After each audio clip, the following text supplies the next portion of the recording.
we're going to look at the grappling from Fiore Dei Liberi, its Flowers of Battle.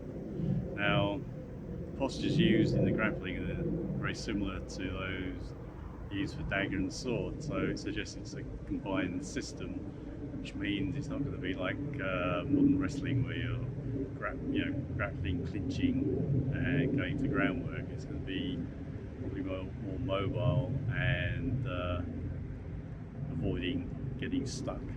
So we're going to look at it from that perspective, and I think when we're starting to look at the postures, it sort of shows that is how it's designed. Okay, so there's 4 postures that are shown. 2 of them are kind of transitional postures.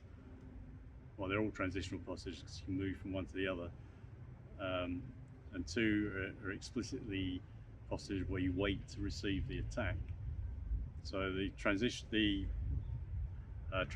postures are the forward posture, where you're basically here, reaching forward. That's called the frontal posture. There's the boar's tooth, which is here, which is kind of like can be a strike, or it can be a way of deflecting.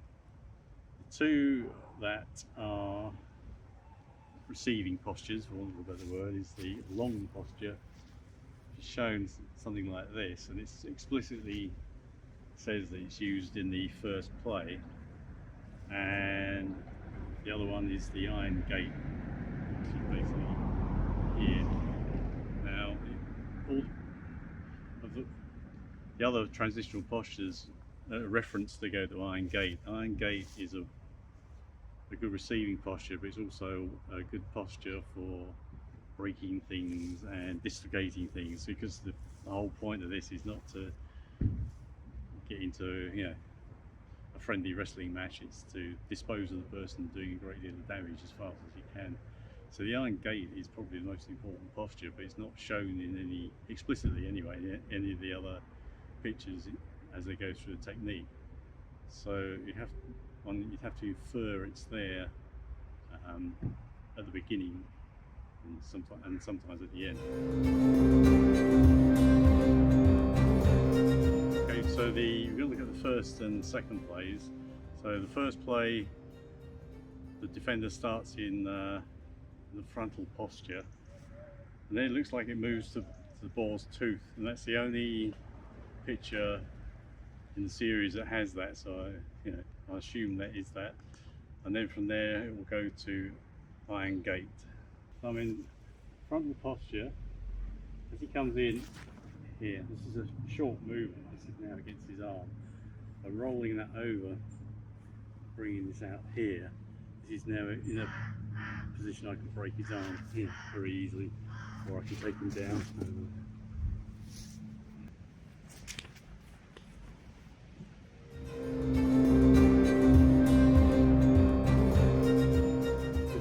Play, and he counters by taking his arm away.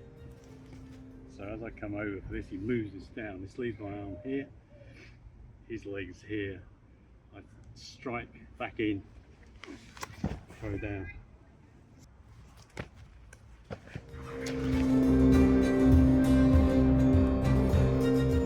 Okay, so the fourth play, in this one he steps forward with his right leg grab. I'm going to start in iron gate. So as he comes in, grab, I'm going to take the head and take him down.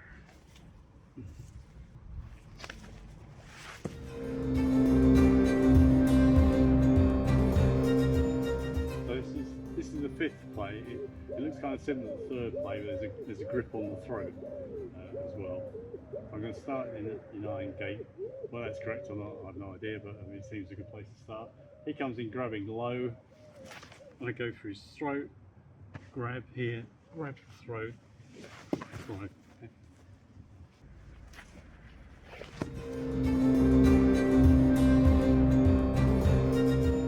This is the sixth play. He goes for the grip on the throat and I counter by pushing his arm up here. Now once I get this, there's a whole bunch of stuff I can do. I can just take this down and down here, yeah, it's kind of up to your imagination really, but that's the basic of the move.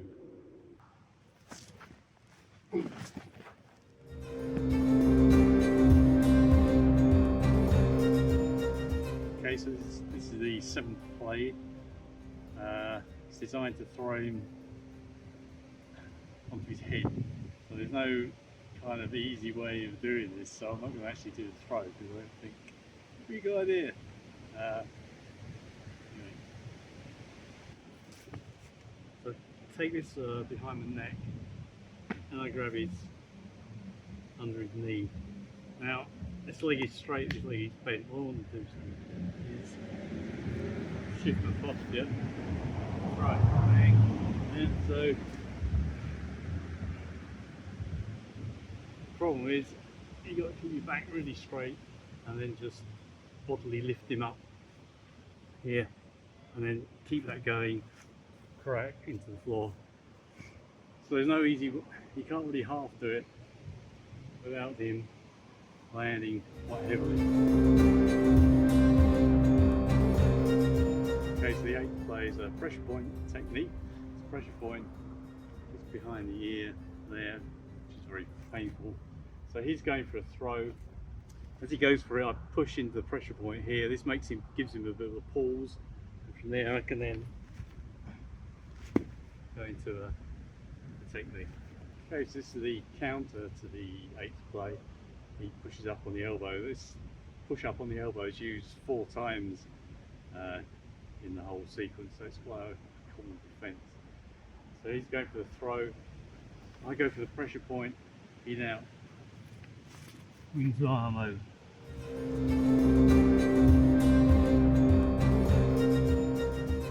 This is the 9th play.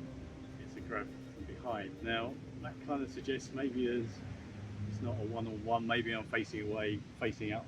You know, there's somebody else here. He comes up behind me and grabs. Now when I do this, I'm going to try and end up in the iron gate. It's not just about flipping over. It's you need a good solid posture at the end, and the iron gate gives you that downward force as well. So he grabs me from behind. I need to quickly step behind him here and then turn. I don't want to just turn around this way because he'll end up in the weakest part of my posture.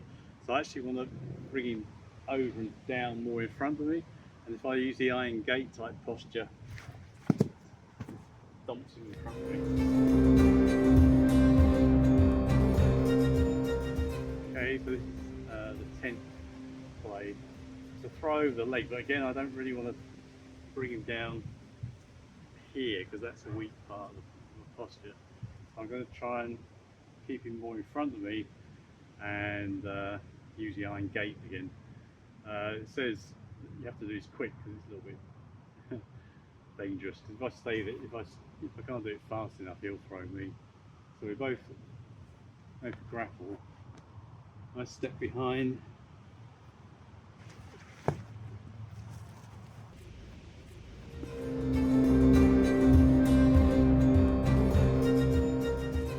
Okay, so this is the 11th play. It's basically what in modern terms we call the full Nelson. It says leaves the person defenceless. Now, in order for the person to be defenceless, there has to be somebody else there. This is another clue. It's not just a one-on-one thing. So he offers no clues about how to get into it. So basically, it's up behind the arms, brings forward. There. Now the counter is to find something hard, push you back into it. That's right. Let's smash the head into a wall or a tree or a post. Okay, this is the 12th play, and it's the classic of a knee to the groin. So he comes to grab, and I knee him in the groin. Okay, to counter that, he's going to grab my leg. Knee to the ground.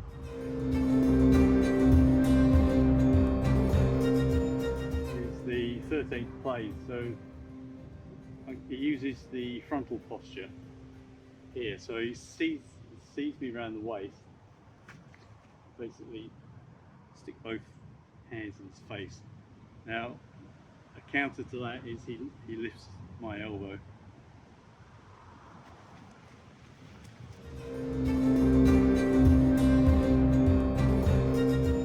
Okay, so this is the 14th play, so it's the counter to the 13th play. So he seizes my waist, I slam into his face. Now he then moves back, takes my leg, and pushes there to take the leg.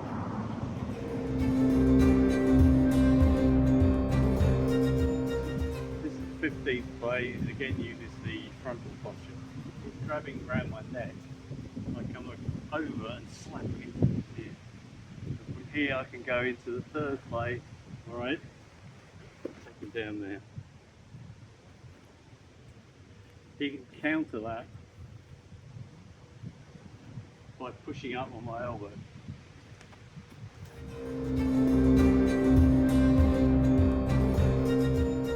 Okay, this final play is a counter to the previous play. So he's grabbing around the neck, I slam in his face, and just comes up underneath, puts his thumbs in my eye. Now, to counter that, I push his elbow up and bring him into a... Okay, so that was the Fiore wrestling. Kind of frustratingly, he talks a lot about locks and buy-ins and taking people into hell, but never shows any of it. It's a bit of a gaping hole in the whole thing, really, which is a bit of a shame. I don't know why it's missing, but that's the way it is. So you just have to work with what we got.